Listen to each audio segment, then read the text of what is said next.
my name is Brett Thomason. I own Premier Martial Arts in Wildwood, Missouri. And, I guess today we're going to talk about my story. Yeah, Is that right? we're going to dive into kind of who you are. I met you when we'd probably done a tournament together at that point, but I messaged Osborne. I was like, all right, we're in over our head with this new turn. Because basically the way I got into doing tournaments with you guys was Norton. Rich just kept hitting me up. Like, we ate breakfast. We worked out at the gym. I still wouldn't do a tournament with him. I wouldn't do nothing because we were so close together. I was like, just bad juju. And finally, Osborne Jr. message, I went down to the first Heartland one. And I met Abernathy and Ford and all those guys were like, dude, you got to do stuff with, like, we just clicked. Yeah. And I messaged Osborne Jr. I'm like, hey, like, I need to bring someone in for a seminar because this is different, but I know I can figure this out, but I need some help. And he's like, dude, the best guy's right down the street from you. And that's when we met. You came out, and that's been about 7 years now, I think. I think it popped up the other day because I think like 6 years ago is when Mr. Kramer came out with you. Yeah, probably. And it's been awesome ever since. All just everything you guys have done, opening the doors, and it's I would love to. I know a little bit about your history. I've seen some of the old photos when they pop up on your mom's page or different things. But like, how did it all start for you? Yeah. So first of all, I remember when we met, and that was a really cool experience to be able to go out and kind of introduce your studio to kind of our version of sport martial arts, which was awesome. Students always listened, and you guys, into your credit, very like open arms and ready to learn, which was great. But yeah, let's start kind of, I guess, at the beginning. So I started martial arts. I started karate when I was 6 years old. I wanted to be a Ninja Turtle. So kind of in that generation. And, so my mom just signed me up at the local karate school, looked in the yellow pages. And, luckily the first one that she saw was All-Star Karate Academy, there you go. Which was, Terry Kramer. And I could have very easily ended up anywhere. But I ended up with him. And he's I think one of the best martial artists of all time. He's very widely known in the sport karate world. And, but we never really trained like for tournaments, which is kind of an interesting thing. But yeah, I started with him when I was 6, and, grew up through his, school. Eventually had a couple different jobs. I went to college to be an English teacher. I taught high school English for a couple years. My wife and I owned an ice cream and soda shop. And pictures pop up from when we came out there today. I always forget about that. Yeah, and at the same time, I was teaching at Mr. Kramer's school, and then had an opportunity to jump into the Premier franchise. I had a bunch of friends there. Josh Smith, talked to him one day. I was actually teaching. I was at work, and Josh called me and said, "Hey, you've been talking about this for a while. If this is a thing you want to do, we need to do it today." And I was still like, man, I don't know. No pressure. I don't know. That sounds like Josh. No pressure, right? And I said, I don't know. And he said, well, call Aaron. So I called Aaron Hensley, and Aaron said, yeah, they're putting an end to this licensing thing. So if you want to get in, you got to get in today. Call this guy. So I called somebody else at Premier Corporate, and we got the ball rolling. When I actually signed up for, probably shouldn't say this on a podcast, but when I signed up for Premier, I actually had 20 students in my classroom that were actively working through their worksheets. But we were ready to go all in. I was ready to jump in, and Premier had the structure and the framework for me to be able to do that. Yeah. At the time. And so that was a really cool thing. But kind of going back, I guess when I started with Mr. Kramer, and like I said, we didn't really train for tournaments. I think his philosophy was always, if we if we could do good karate, then we'll be fine. That's a great philosophy to have with it. And so everything was always basics. It's what we hammered in all the time, was our basics, working on our forms, working on our sparring drills. And we really didn't fight that much, once a week. But we did a lot of drills. We learned a lot of concepts. And so everything that he taught, it's not like this is the exact structure and this is how everyone's going to do it. It's very much individualized, that hey, this is how the body works, this is what looks good on you, this is how you should do this. And now do it until your arms fall off. Yeah. And, and I've been there with you before when he just stands there and it's like, is he going to walk away? We're going on an hour. Yeah. No. So, and he's somebody also who, he doesn't get tired of doing it. So if we're working a specific technique or a specific drill, that's fine. Let's keep working it. A couple hours later, let's keep working. Let's keep doing it. He'll go, there are a few people who can relate to this. If you ever have the opportunity to go train at his house, you'll go to his basement, and it's a finished basement. It's really nice. And you'll train. He's got a little area right there where you can train. You can work on your katas, and he'll have a movie on, and he'll watch his movie, and he'll fix you while he's watching his movie. And then the second movie will come on. I was just about to say, how many movies? And he'll keep fixing you, and you'll work through for a couple hours, When I was training with you guys for Team USA, people would be like, why'd you skip your meetings again today? I was like, you don't exactly say, it's about that time, sir. I got to go. Like I told him, I was like, he was just standing there watching Brett and I move, and he'd look from one to the other. And we're looking at each other, making eye contact. Like, does he know there's 5 people in this room? Like, he can walk away and stand there, and they're like, well, how long did you go? I'm like, until he says, all right, we're done. I was like, you don't, they look at me like I'm crazy. I'm like, no, this is how this works. When someone like that takes that time with you, like you go. Yeah. And you don't be like, well, you know what? Hey, I got to grab a hamburger. Like I'm done for the day. Like that just doesn't work. One, I wouldn't do that because you appreciate the training, but at the same time, like, would you explain to someone that that person may stand there for 3 hours? They think you're crazy. Right. In this day and age, they're like, no. I'm like, no, literally. Like, finally, when they're like, all right, we're done, then you're done. They're, well, what if you had something? No, you're done when they say you're done. Like, it was too funny trying to explain that to people at whatever would be those days. Like, I can't make the meetings. I'm like, well, Mr. Kramer wasn't done yet. And he'd stare at you like, well, just tell him you're done. I'm like, it's not how these things work. No, and I think that whole like mindset or philosophy is really kind of carried through, all of my success in life, or anybody really. Like you set your goals, and then you work until it's finished. You don't work until, okay, we're gonna go from 2 until 3. At 3 o'clock, if you're not done, you're not done. I'm bad about that. People are like, when's this over? Oh yeah, you want to stop time. Because I completely agree with success. You're just working till you're done. There's not a I'm only going to designate 45 minutes to this. Like, it's that thought process isn't there. Right. Yeah. Right. No, right. That makes a lot of sense. So anyway, growing up, like, we do a lot of tournaments, but we never trained for tournaments, right? We trained our basics, and we trained our katas, and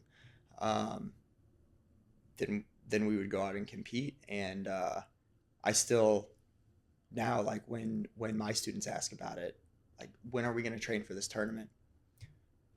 We're not. We're going to be good at karate.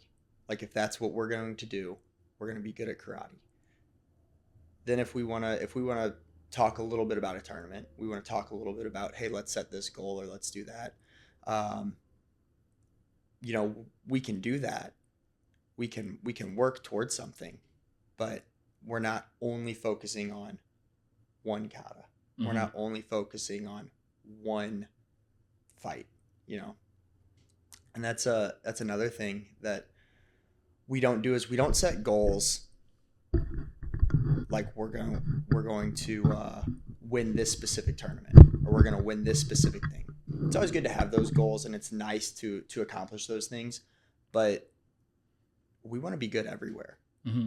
We want to be able to go to a tournament on any circuit and do well, right? And you don't always win. No. But you want to go and you want to do well. We want to be able to go to a seminar, and we want to be able to do well. We want to be able to go train with a new group of people, and we want to be able to do well, right? We well-rounded in that aspect and open-minded to your training. Right. And I think being a well-rounded martial artist should be the goal, right? Yes. So we have all of our students they do forms, they do weapons, they fight, they do self-defense. We try and make sure that we can do everything. Yeah. Right. And that's hard, and it's very, very hard, and it's very, very difficult. But that's why everybody's not a black belt. Right. Well, exactly. And like I always tell mine, like, you're going to go through seasons when you do this for a while, to where, I want to point spar a lot. Or you're going to go through a season where you're like, I'm kind of feeling weapons. Like recently when I came back from Vegas with Aaron, we did a creative combo that Justin taught us. Mm-hmm. Emily was out there with music going to town. She's like, I never would have thought I'd like this. She's like, this is fun. Yeah. And I'm like, oh, and you guys rolled your eyes when I said, we're going to do something creative today. And I told you we're going to get outside to box a little bit. Uh-huh. Who knows what happens? And now you're all of a sudden like, I'd never do this at a tournament. But if I did, there's this one song. Like I get a kick out of it. Yeah. I'm like, you guys, because I told them all when they started training, like, you're going to go through seasons. You need to learn it all, because that's what makes you a black belt. Mm-hmm. But you're going to go through a season of being really into this or really into that. Like we'll do an advanced kicking class, and I'll tell the kids, like, well, you don't know you can't do it till you do it. Mm-hmm. Then you find out, oh, I can't do it. Well, I got to work harder. Not, that's a black belt kick, I can't try it. Right. And I think that's where we've always meshed with that philosophy of, let's just do this and do it to be good. And you're going to do all of it. Yeah. You've got to, I tell my students, so you got to learn weapons. Well, I don't think I like weapons. At some point you're going to be like, you know what, that bow form's fun. I'm going to try that for a little bit. Like, you're going to do this your whole life. You're going to do a little bit of everything. You're going to have those seasons of your competition, but Sure. it's about being well-rounded, being a good black belt. Sure. And I think you made a good point too, is that you said, like, you're going to do something, you're going to be good at it. It's fun to do things you're good at. Yeah. Yes. Let's get good at something. But it's fun to do stuff you're good at. Yeah. So let's be good at things, And I have those students too, that maybe they don't want to do a kata, or maybe they don't want to do a weapon or something, or maybe they don't want to do fighting, until they start to get a little bit better at it. Yeah. And then they're like, oh, this is, yeah. Well, you and right. I've had that talk before. No one that's good at anything has ever been like, I don't really like doing weapons. And they, do like a triple toss or like, yeah. Because like you said, once you're good at it, it's fun. Yeah. Yeah. The guy losing the fight normally is the one that's like, oh, I love point sparring. Like, Yeah. You're getting hit a lot. Yeah. I explain that to students a lot on that stuff. Like, or the parents will be like, oh, I'm just kind of having to fight them, get them into class. It's like, well, it's because they're not good at it. Like it's hard. Mm-hmm. And it's always going to be hard, but it gets to be a different type of hard as they train. Like after a couple weeks, a couple months, with us doing like this 90-day trial, I'm very dead set. It's got to do 90 days. I'm like, because that way they start getting good to where now they're enjoying it. And I try to explain to them, it's not that it gets easier, but it gets easier. It's not the same type of hard. Right. In the beginning, it's they're all uncoordinated, and everything's hard. Every kick, every punch, every hand, everything's hard. And then all of a sudden, it's not so hard. Right. Because the repetition and trying to explain that to people who haven't done it. Like sometimes the parents look at me like I'm crazy. I'm like, do you get what I'm saying? Like, it's not hard, but it's not like the class, not like I make the classes easier, but it gets easier, but they're still going to sweat. Mm-hmm. Like people are kind of like, huh? Like the weights get lighter, but they like, what is it? It's that makes a lot of sense. That's a hard one for people to wrap their head around too. Well, I think you figure some things out and it gets easier to do, but then you can push yourself to go harder, yes. Right. No, that's one thing about martial arts too. It's constantly giving you that push. Krista was just on, we talked about like getting better and always pushing yourself to get better, and how some of us like that mindset. Like her and I discussed how there were times that she kind of beat herself up. Like, am I ever going to be happy with how good I do? And I'm like, some of us just aren't. Like, I just had the Christmas party at the school, and I was telling to one of the parents, they're like, it sounded like a dumpster fire. They're like, we were there. It was a great night. I'm like, well, this could have done this. We could have had Santa at a different time, that, blah, blah, blah. And they're like, it was a great evening. You need to knock it off. I'm like, that's just me. It's who I am. I understand it was a great evening, but next year it's going to be better. There's just some of us that like that. I think that was my attraction to martial arts. Yeah. And that's the great thing about martial arts, is that you can constantly push, and you're never going to be perfect. Right. So you're constantly pushing to try and get better and better and better. Right. Yeah. And that's one thing that, I talk a lot about Mr. Kramer, because he's played such a large role in my life, and has been a mentor to me since I was young. But that's one thing that, as much time as we've spent together, we've traveled the world together to do martial arts. We've gone to tournaments all over the world. I don't think he's ever told me that I'm good at karate. He's never said, that's pretty good. That's just not what he does. We'll do something. We'll win. Win a big event or something, and he'll be like, okay, you can do this, this, and this better. And I think that that's a great mindset to like continue to push forward. That's with training martial arts, is with businesses too. And I'm sure that you can attest to that. Like, yeah, okay, so we've hit this goal. Now let's move on. Like, what's next? Yeah. What's next? And constantly working on that what's next, that's what takes you to the next level, right? Well, and you have to find that balance too, of a little bit of savoring it. Be like, okay, this was a good job. I had to watch that when we started competing all the time, especially with Kendall. Her and I would always meet right after she competes off the mats. We're almost nose. I'm like, how'd we do? And we discussed, did this. Okay, we got to fix it. Cool, great. And then we would, good job today. We'd learn to like take a minute, be like, okay, we did good, but we know there are some things to practice. Just when they're fresh, we just try to get it out real quick. Next division. But there were times I was like, okay, we need to take a little bit of a celebratory minute there to be like, that was a pretty good run today.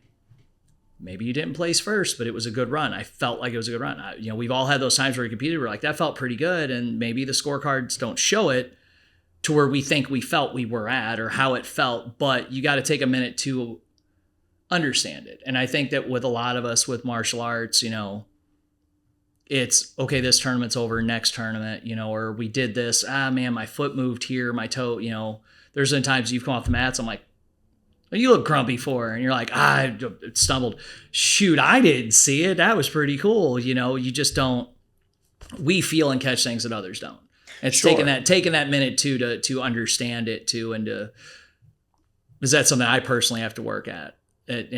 Because when I started noticing it in my students, I'm like, oh, okay, we got to take a minute to at least appreciate, be like, all right, we did do pretty good today. Let's just, okay.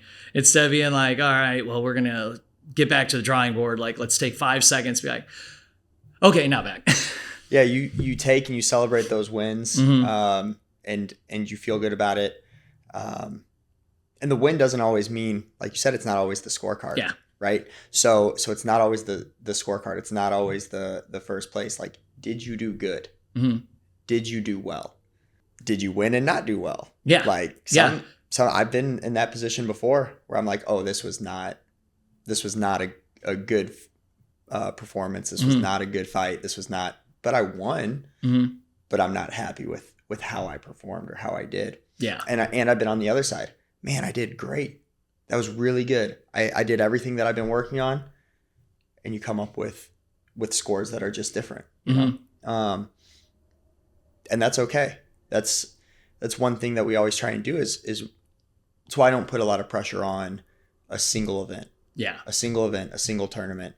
So we want to be good everywhere, and we want to be consistently good, right? For sure.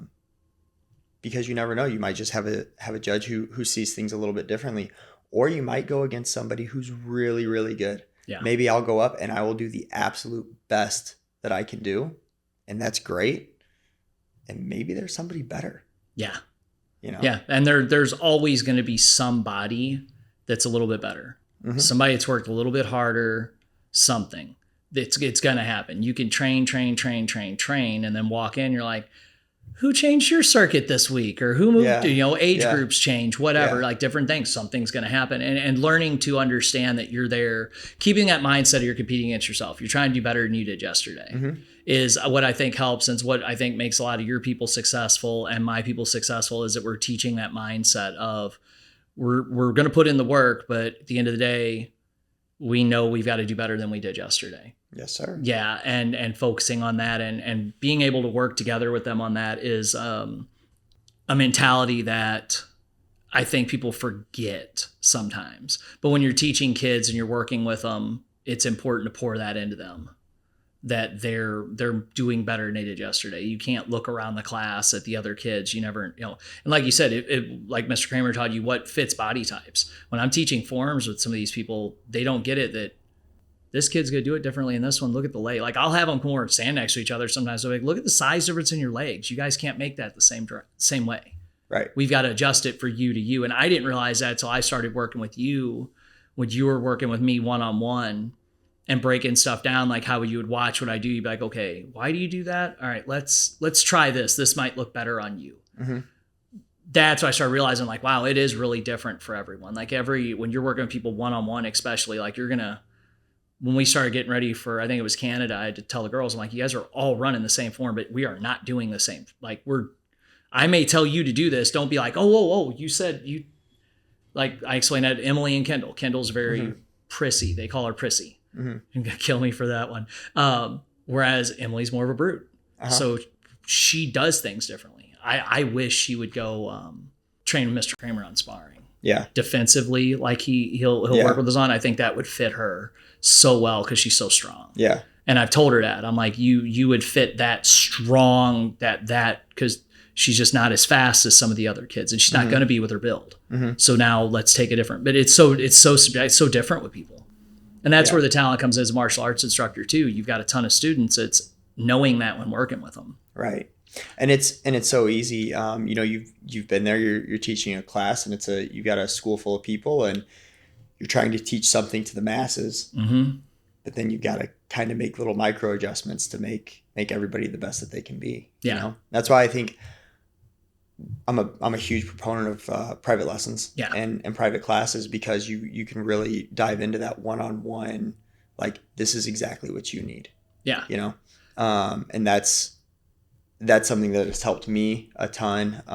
I know that, I've had the opportunity to train. You mentioned Kendall a couple times. I had the opportunity to train with Kendall a lot, and you're exactly right. I would train with Kendall, and I have somebody else doing the exact same form, and we have to do it a little bit differently. Because their abilities are a little bit different. Yeah. Their bodies are a little bit different. The way that they move is a little bit different. So things are going to set differently. Yeah. You say about private lessons, something that we've done since working with Aaron is incorporate private lessons into our packages. And when we first did it, I'm like, I don't know how I like this doing private lessons with a 6-year-old yellow belt. I don't know. I was like, I wasn't saying I didn't like it, and I wasn't being like, oh, I'm too good for that. It was just, I don't know. And it has been the best thing we've ever done, because I realized that I had a lot of students probably quitting because they were telling mom, dad, I'm just kind of burned out. But really and truthfully, they were probably struggling with something that I hadn't identified because we're teaching to a mass group. Whereas with the private lessons, when they come in, I'll be like, oh, hey, buddy, why don't we turn our foot here? And they'll start throwing it better. Well, now they're good at it. Now it's fun. And I have to say, retention wise, that has been a huge game changer, because you're able to make those little tweaks that I think these kids subconscious or consciously cannot verbalize to mom and dad, to say, hey, I'm struggling with this punch, so I don't like doing it now. I don't like doing it. Well, they don't know it's because, well, maybe your hips need to be turned a little bit so you're not twisting across the body. That has been such a game changer. And I always wondered why you did so many private lessons. I was like, man, that's just because they take up a lot of time. They're hard to schedule, get people to follow up, get them to show up. Like it's rough. Yeah. It is one of the harder things to manage. But the difference it makes, even with a quick 30-minute one, even just focus on little things, it's been wild. I've noticed a big difference. And I think that's the key to it, is some of these kids can't verbalize that. I think that a big thing is that we have to remember what we're teaching. Yeah, we're teaching martial arts, sure, but really we're teaching kids, or we're Yes. teaching people, right? Especially when you're teaching kids, we have to remember that they're learning everything, right? Yes. Not only if they're a 6-year-old kid, not only are they learning their front stance and their side kick, they're also learning how to follow directions. Yeah. Yeah. They're learning how to take what you said, break it down in their head, and make their body do it. Yeah. A lot of times you're teaching somebody, kids, adults too, and you say, put your left foot in front, and they step their right foot forward because there's just some disconnect there. Yes. And I think that's what makes the people who I've worked with, who have been great teachers for me, that's what they've had. They've had the ability to understand what their students don't understand. Yes. So people who have taught me, where I might have a gap in my understanding, they're able to recognize that gap and form, say it in a way that it makes sense for me. Yeah. Right. And I think that's what great teachers do. Well, I think that's the important part of our job too with teaching them is in a mass group class, 30 kids in a class, 20 kids, like it's hard to figure out what's going to connect with that kid. Mm-hmm. Whereas when you do get that one-on-one and you're talking with mom and dad and the kid during the lesson, that you're able to, oh, they're really into this. All right, let me phrase it this way.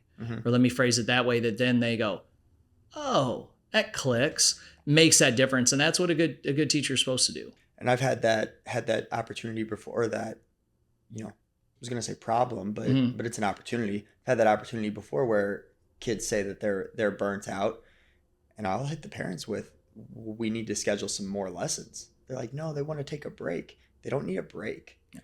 They don't need a break. They need to break through whatever barrier they have. Yep. Right. And so maybe there's something that they're not good at, something that they don't understand, things that you're good at, you enjoy. Yeah. It's a great way to put it, because that's so true. When they're struggling with something, that's when it's that hard. And I've had that with parents too, where they're like, yeah, they're just kind of losing interest. I don't know. They were so into it. It's like, because consistency is not there too. They need to come more. They're type A personality. They want to do it. They're all in. Like if they're all in, but you can only get them there once a week, then they just don't want to do it. Right. They don't shut down. That's a hard one to communicate though with people, is that we've seen this. What was it that made you, you had the ice cream soda shop, you were a school teacher, you've always had martial arts. Like what made you want to be a martial arts instructor, choose that? Like there's multiple business avenues. I've got the painting company, I have a different thing, but martial arts, what I wanted. What made you want to do it, do your business and live your life through martial arts? So, growing up, I didn't think that you could make a living teaching martial arts. I think we all did. Yeah. So that was kind of and I've been able to kind of live out what I'm passionate about and impact lives and still provide for my family and my kids and my future. It's a nice feeling when you find that thing you love.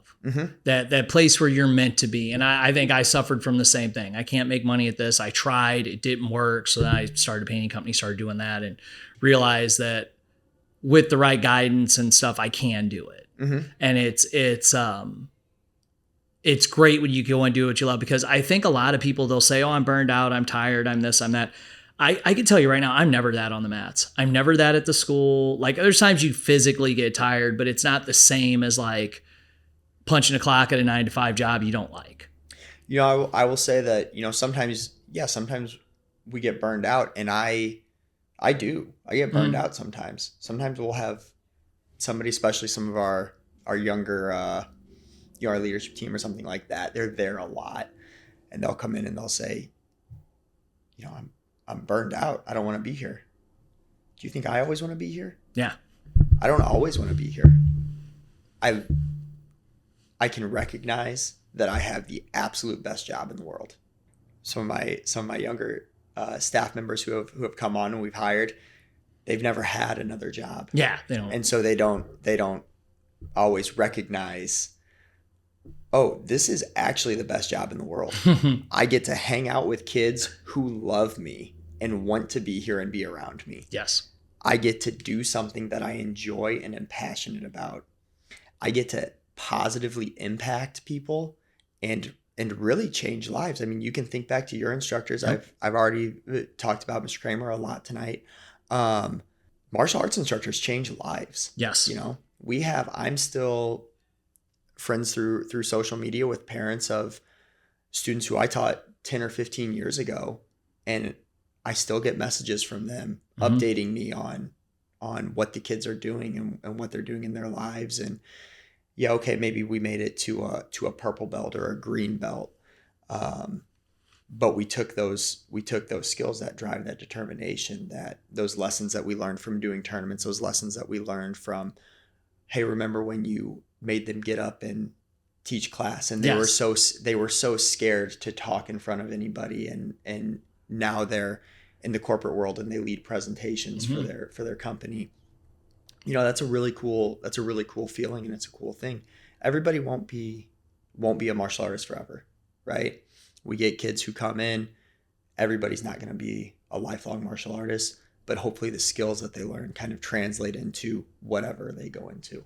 Oh, you know? For sure. And it's like you said, it's a job where you have impact and you can enjoy it. And that I've had that same situation with some of the teens at school going to, well, I'm going to go get a job at the gas station.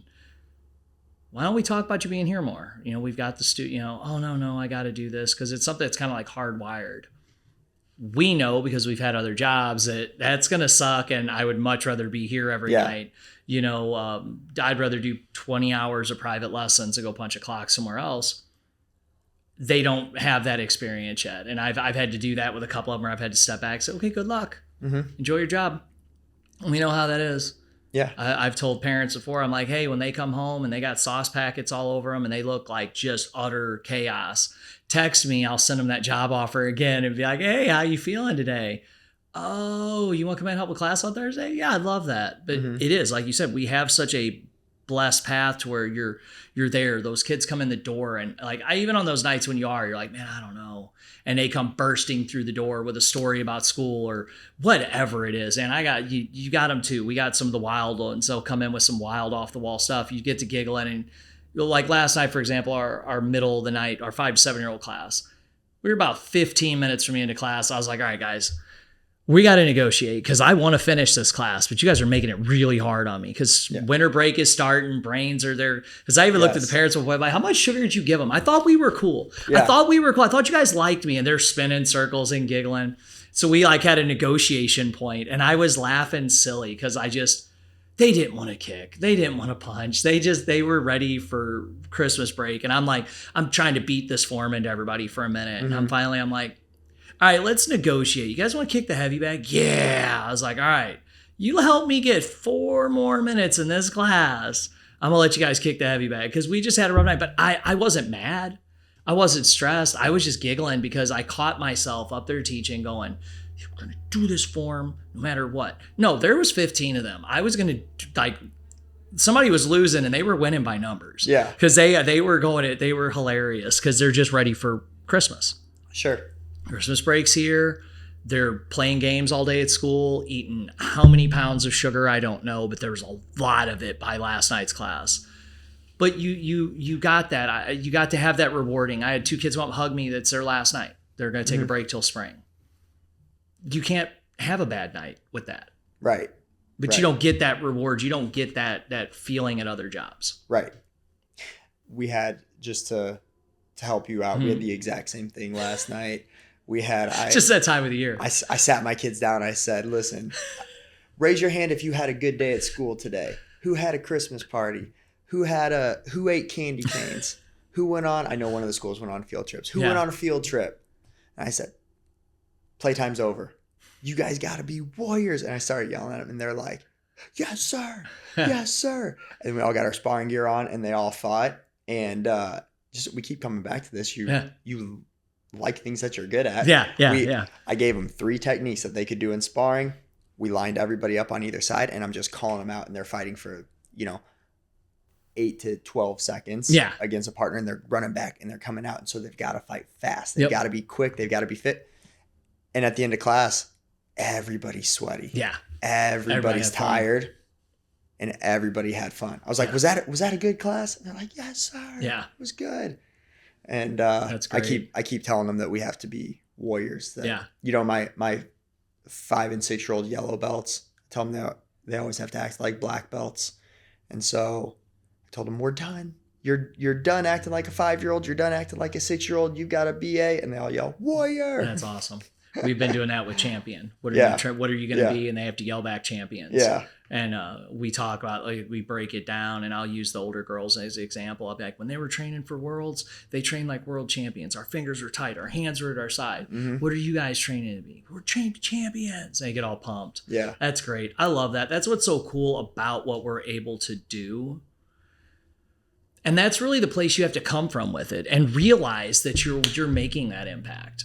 And I think sometimes people forget that, you know, or I think a lot of us do suffer from that mindset of, I can do this. I can never make money at it. Sure. I can never have this as a full-time job. And that's not true. There's plenty of avenues out there. Being a part of Rise has been a huge thing with Aaron that has taught me so much and invigorates me. And in working with people like yourself, like when you get like-minded people in a room, it makes a difference. It does. 1,000%.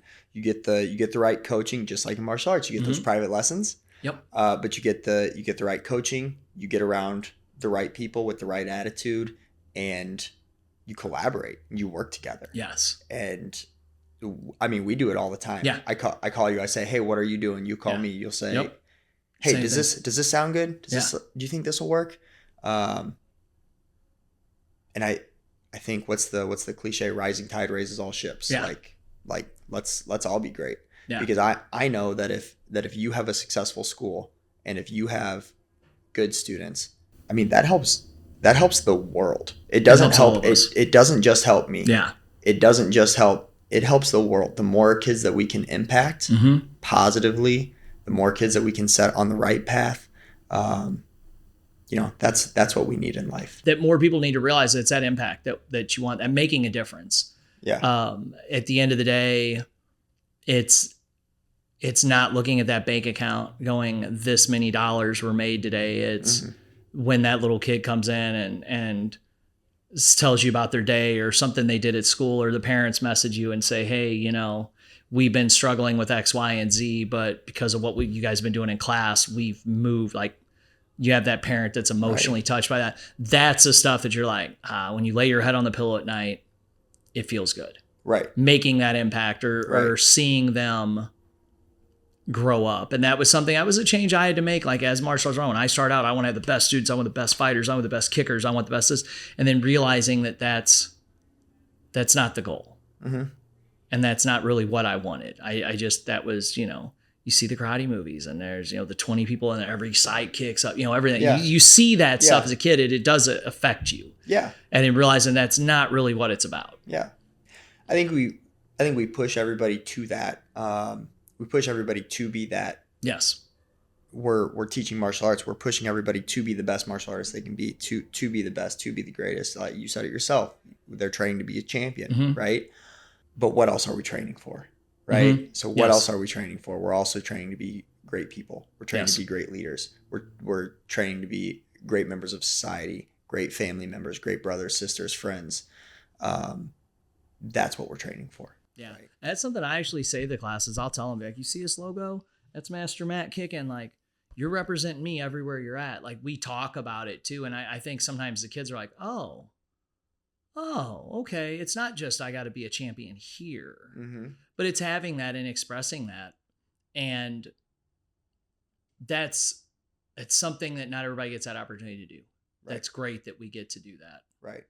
So, like, as you've come through martial arts and you competed, like, how many, like in your world of competing, how many countries have you competed in? Do you even know at this point? So I kind of thought we were going to touch on this. And I said earlier that we don't put a lot of pressure on a single event or a single, a single event, a single tournament.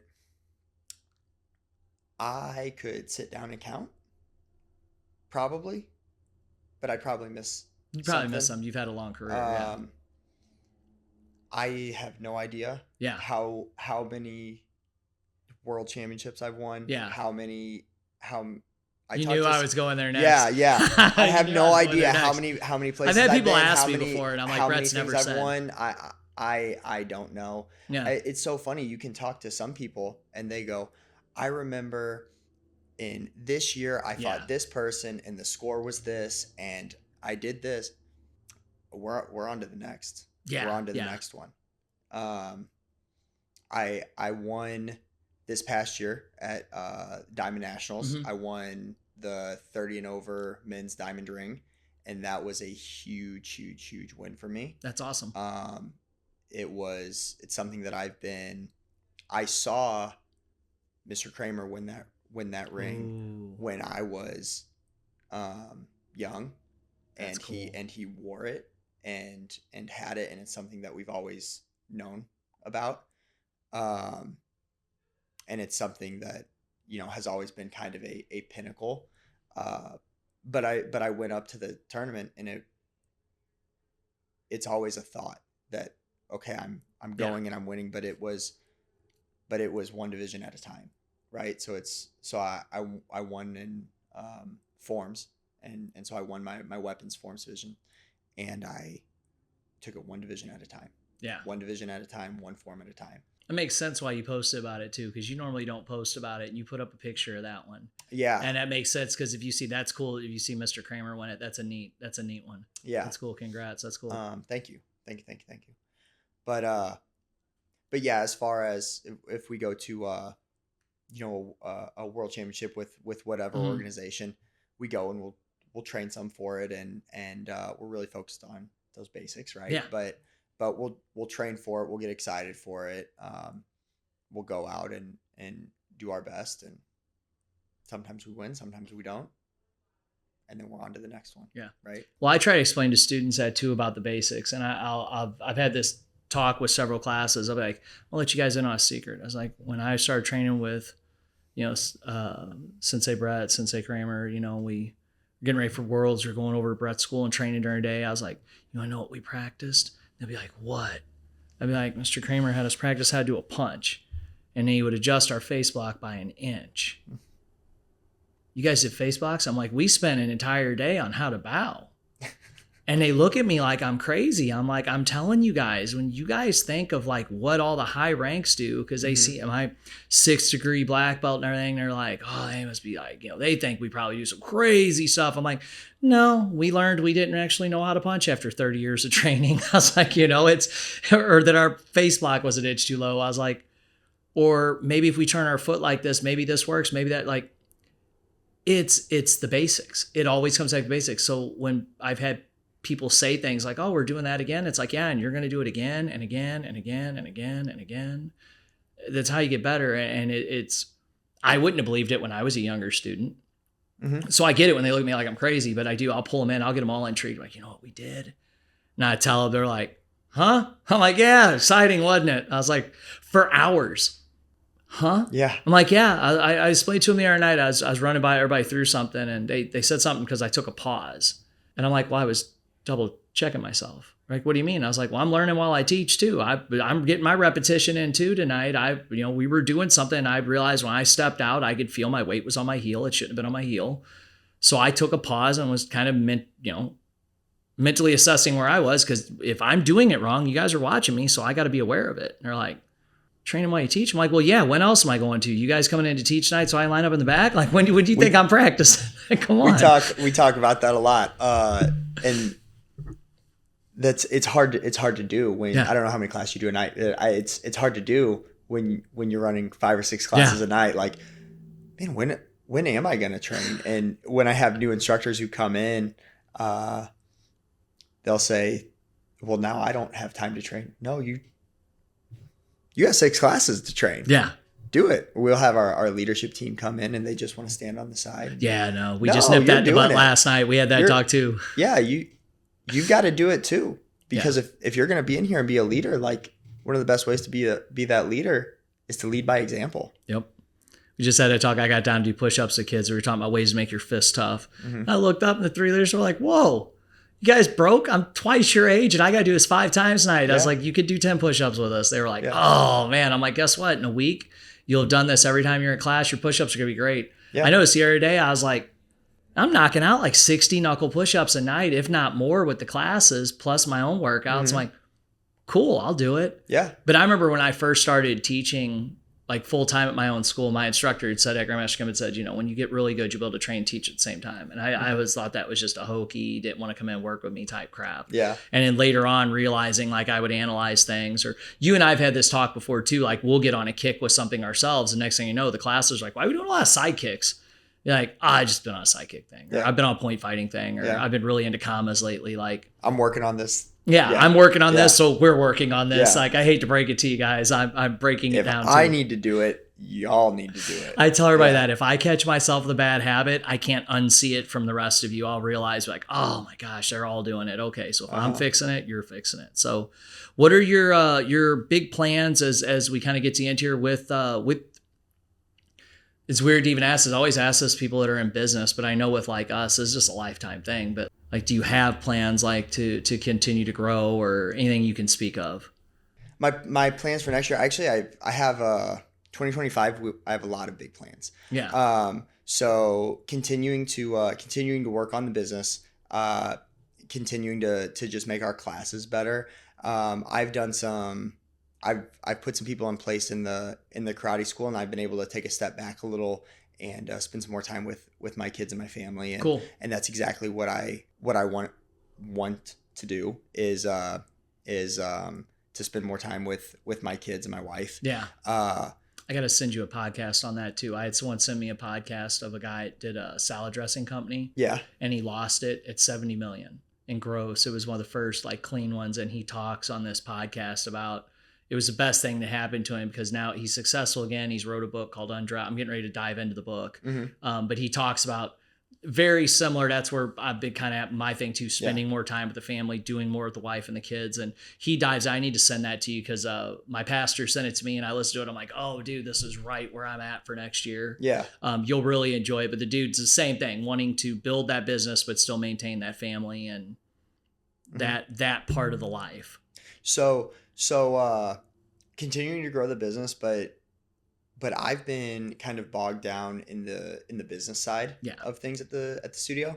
And recently I've had the opportunity to jump back on the floor a little bit more. And that's really where I want to be. Yes. That's where I shine. That's what I love. And that's where I make the most impact, running spreadsheets is not my game. I can do it, but it's not what I want to do. So I'm much more impactful on the floor, and so that's where I plan to be for the majority of 2025.